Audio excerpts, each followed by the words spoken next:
السلام علیکم ناظرین، اسلام آباد سے ظہیر الدین بابر آپ کی خدمت میں حاضر ہے۔ ناظرین، پاکستان اس وقت داخلی اور خارجی محاذ پر مختلف بحرانوں کا شکار ہے۔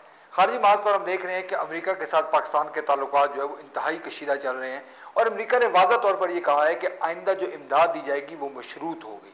یہ بھی کہا جا رہا ہے کہ جو پاک فوج کی جو امداد ہے وہ بند کر دی گئی ہے، اور جو سول شعبے میں، جو مختلف شعبوں میں امریکہ امداد دے رہا ہے وہ دی جاتی رہے گی۔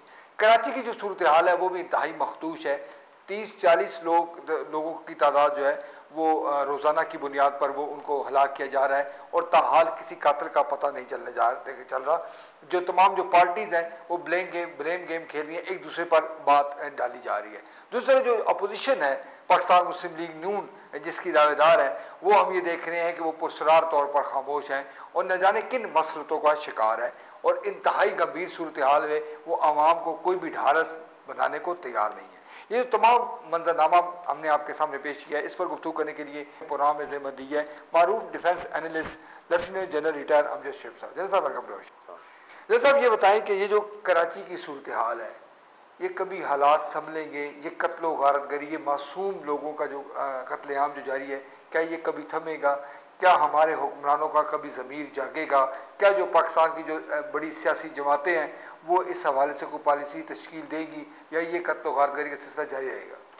بسم اللہ الرحمن الرحیم۔ واسطہ جہاں تک کراچی کا تعلق ہے، وہاں آپ کی بات بالکل درست ہے۔ حالات دن بدن بگڑتے گئے۔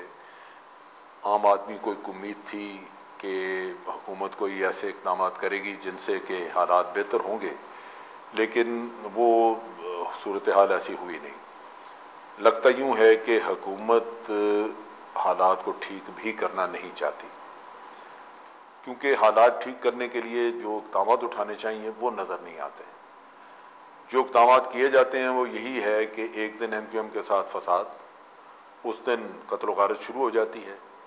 قتل و غارت گری کے بعد اگلے دن آپ صلح صفائی کرتے ہیں۔ جو مر گئے، قتل ہو گئے، وہ انسان نہیں تھے، ان کا کوئی ذکر نہیں ہے۔ پھر آپ اپنی کنویننس کے مطابق صلح صفائی کر کے پھر بھائی بھائی ہو گئے جی۔ اس کے بعد پھر کسی بات پہ اختلاف نکل آتا ہے اور پھر وہ قتل و غارت گری پھر شروع ہو جاتی۔ اب بات یہ ہے کہ اس میں عام آدمی جو وہاں پہ اس چیز کا شاہد ہے، گواہ ہے، جو لوگ حالات کو اپنی آنکھوں سے دیکھ رہے ہیں، جو ان حالات کی وجہ سے تکلیف میں ہیں، وہ یہ کہتے ہیں کہ اس میں کوئی ایک شخص ملوث نہیں، یہ چیدہ 2-3 پارٹیز، پولیٹیکل پارٹیز بذات خود ملوث ہیں۔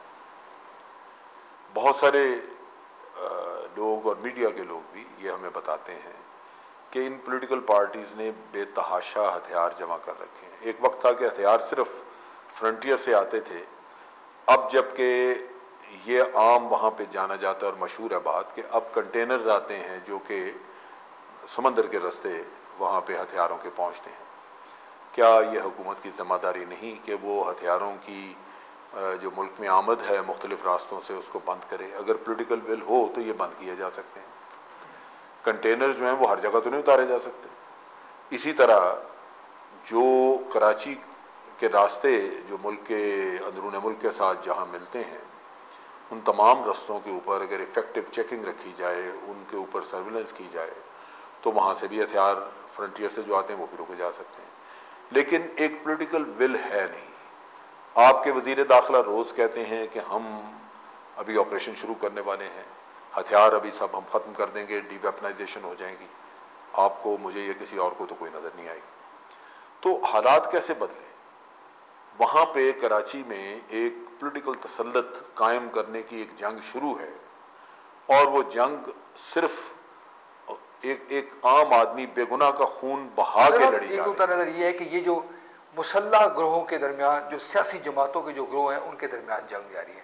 اگر سیاسی جماعتیں، اگر سیاستدان اس طرز کی سیاست کریں گے، اس طرز سے مسائل حل کریں گے، تو آپ نے سمجھتے ہیں کہ کراچی سے دیگر علاقوں میں بھی یہ سلسلہ پھیل سکتا ہے؟ یہ ملک کے دوسرے علاقوں میں بالکل پھیلے گا۔ اگر کراچی میں واقعی تسلط کسی بھی پارٹی کا ہتھیاروں کی بنیاد پہ یا قتل و غارت گری کی بنیاد پہ اگر ہو گیا، تو لازماً پھر انکریجمنٹ ہوگی دوسری جگہوں پہ کہ ہم یہاں بھی اس طرح کا کام کریں۔ لیکن کراچی میں اس لیے یہ زیادہ ہے کہ یہ بہت عرصے سے یہ چیز بنائی جاتی رہی، یہ پارٹیز اپنی تیاری کرتی نہیں، اور اب بہت سارے مسلح گینگ وہاں پہ بن چکے ہیں۔ ہم تو صرف ایک لیاری گینگ کی بات کرتے ہیں، لیکن ایم کیو ایم والے لیاری میں جو امن کمیٹی ہے اس کی بھی بات کرتے ہیں کہ وہ لوگ بھی قتل و غارت کرتے ہیں۔ ایم کیو ایم 500 لوگوں کے نام دیتی ہے جو کہ اے این پی سے اور پی پی پی سے جن کا تعلق ہے، لیکن اگر آپ اے این پی سے بات کریں تو ایم کیو ایم کے 500 آدمیوں کے نام دیتے ہیں، تو لازماً لوگ تو موجود ہیں وہاں پہ ہر طرف سے، ساری پولیٹیکل پارٹیز کی طرف سے، جو یہ کارنامہ سر انجام دے رہے ہیں۔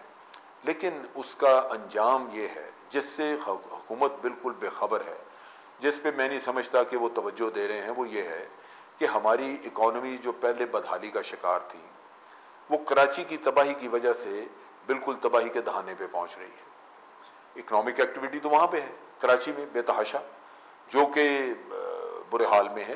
کراچی میں سے بہت سارے لوگ ہیں جنہوں نے اپنی انڈسٹریز وہاں سے نکال کے بنگلہ دیش، سری لنکا وغیرہ لے گئے، کیونکہ وہ کہتے ہیں کہ جی ہر چیز کے باوجود بہر صورت وہاں امن ہے۔ یہاں امن کی وہ صورتحال ہے کہ آپ بزنس کر ہی نہیں سکتے ایسے۔ زیادہ والوں یہ کہتے ہیں کہ جی خیبر پختونخوا میں امریکی سفارتکاروں کے روم میں جب بھی آتے تھے تو وہاں قتل و غارت گری ہوتی تھی، دہشت گردی کی وارداتیں ہوتی تھی۔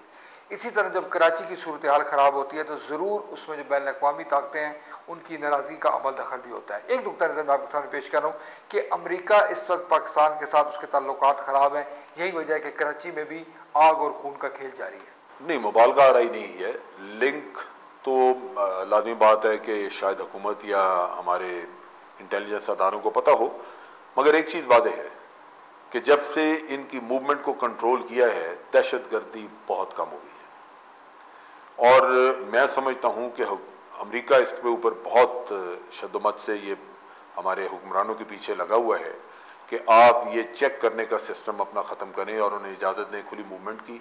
یہ ہمیں ہرگز نہیں کرنا چاہیے، ہمارے مفاد میں نہیں ہے۔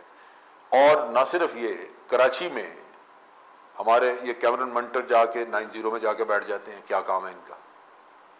حکومت کو یہ کلیئرنسز دینی نہیں چاہیے، اور اس چیز کو کنٹرول کریں تو لازمی بات ہے کہ شاید اگر کوئی پیغام رسانی یا کوئی ایسے معاملات ہیں جو ہمیں شکوک پیدا کر رہے ہیں تو وہ کم از کم شکوک ختم ہو جائیں گے۔